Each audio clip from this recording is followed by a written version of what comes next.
Okay, in this lecture we're going to talk about sample size. We have sample size based on two things. We have sample size based on the mean, and we have sample size based on a proportion. If we're looking at sample size based on the mean, our calculation is, remember, small n is sample size. Here's our z times our standard deviation of an estimated sample, and the allowable error. The allowable error is something new, and we'll use that in our calculation. That's how much we can accept to be allowed as error. And we take that division to square it, and that will give us our sample size based on a mean. If we have a sample size based on a proportion, the symbol is, the calculation is sample size equal to z squared for p, which is the proportion, times 1 minus p divided by the allowable error again. Our allowable error is something new, and I'll show you how we use that in the problems. We have a couple of examples here. First one is our sample size based on a mean. And if we have, we want to be 95% confident. We have allowable error of 2, and we've discovered somehow we've estimated that our sample standard deviation is probably 29.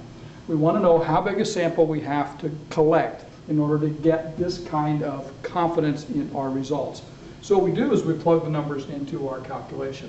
N, which is sample size, is equal to z, which is 1.96, that comes from the 95% confidence, times our standard deviation, which is 29.0, and we divide that by the allowable error, which is E, which is 2.0, and then we square that whole thing. When we do that, we get 28.42 squared, and so we discover quite simply that our sample size has to be at least 808.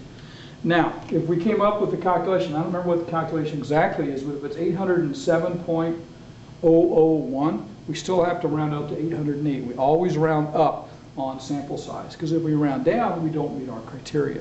So 808 on that one.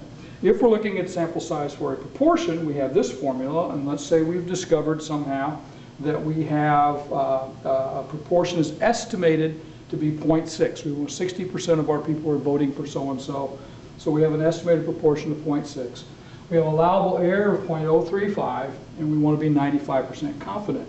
We plug that information into our calculation here, and our proportion sample size is going to be, the sample size is going to be z, which is 1.96 again, and that's squared, times p, which is 0.6, times 1 minus p, which is going to be 0.4, divided by our error, our allowable error, 0.035, and we're going to square that also.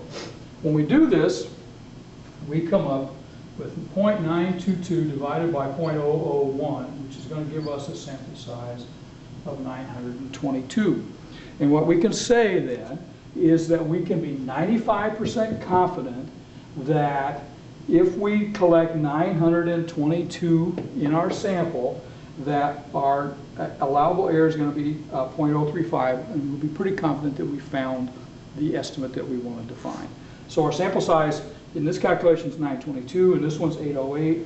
Here are the two formulas that we're looking at. We're looking at sample size for the mean. Sample size equal to z s over the square root, or e, and the whole thing squared. Sample size proportion, n is equal to z squared p times 1 minus p, sometimes that's q, and divided by e squared. So these are the two sample size calculations.